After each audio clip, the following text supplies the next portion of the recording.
చూస్తే మెహందీలా పెట్టుకో. చూసినా మెహందీ అనుకుంటారే గాని ముగ్గనుకోరుగా. దీప్తి చెప్పింది కరెక్టేనే. ఈ ఐడియా ఫాలో అయిపో. ఖచ్చితంగా నువ్వే గెలిచి తీరుతావు. థ్యాంక్ యూ దీప్తి, చాలా మంచి ఐడియా ఇచ్చావు.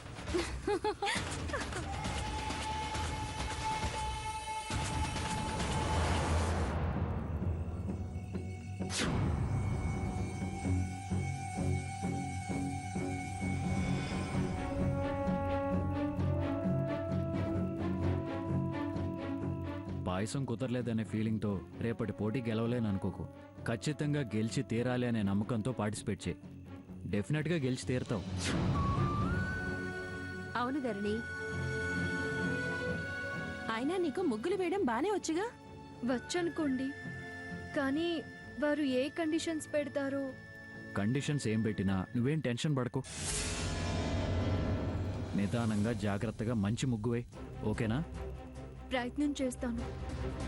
ప్రయత్నం చేస్తాను అంటే పట్టుదల తగ్గినట్టే. గెలిచి తీరాలి అని మనసులో అనుకుని వెయ్యి. గెలిచి తీరుతావు. ఏమంటావు? అలాగేనండి. That's good.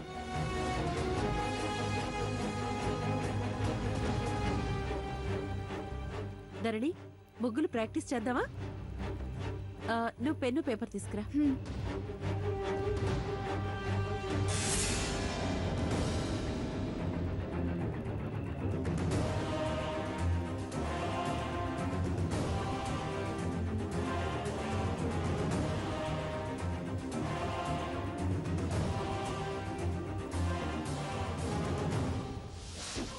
ధరణి,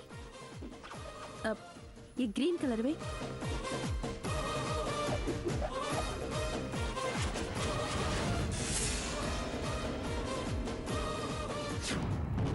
మమ్మీ, ఇది బాగుందా? బాగుందమ్మా. ఏ ముగ్గు ఈజీగా లేదు మమ్మీ. ఈజీగా ఉన్న ముగ్గు అందంగా లేదు. ఎలా దీప్తి? వెతుకుతా వదినా, ఏదో ఒకటి దొరికి తీరుతుంది.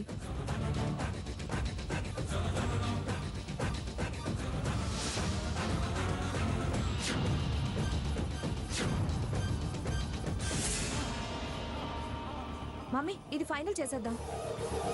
సరేనే, ఆల్ ది బెస్ట్.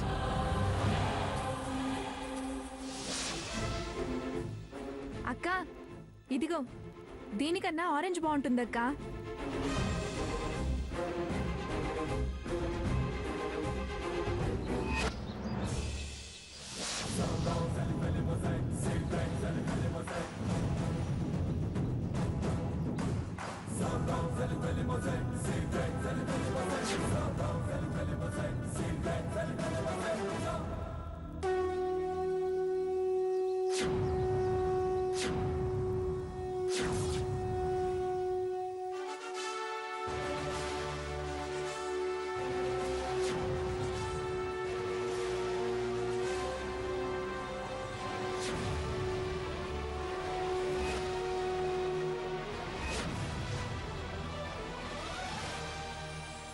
అందరికీ సంక్రాంతి శుభాకాంక్షలు.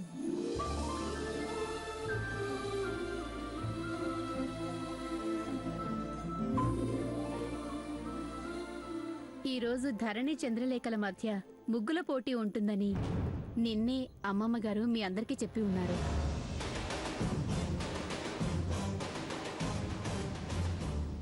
ఇప్పుడు వారే ఈ పోటీ రూల్స్ అండ్ రెగ్యులేషన్స్ చెప్తారు.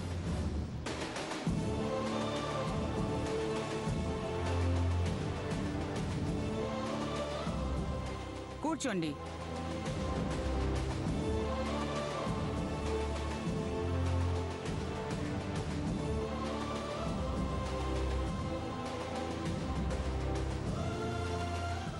పోటీలో పాల్గొనేవారు శ్రద్ధగా ఆలకించండి. పోటీదారులు కాక మరో 4 స్త్రీలు ఇక్కడ ఉన్నారు. వారి పేర్లు ఈ పెట్టెలో చీటిల్లో రాసి వేసి ఉన్నాం.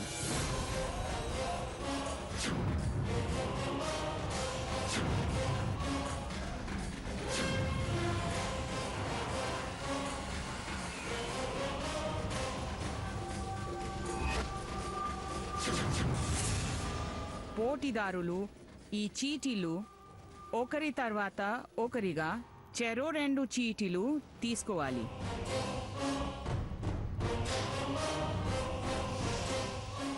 అందులో వచ్చిన పేర్ల ప్రకారం వాళ్ళు వీళ్ళకి రంగవల్లి వేయటంలో సహకరించవచ్చు, సలహాలు ఇవ్వచ్చు.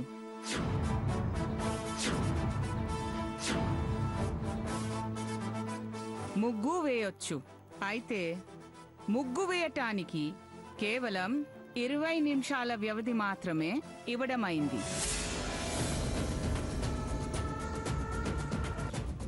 ఓకే అక్క, పర్వాలేదు.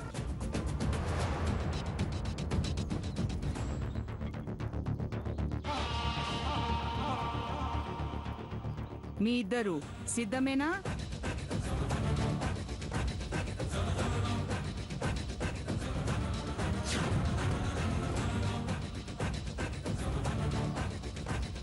లేక ముందు నువ్వు వచ్చి చీటీ తీ.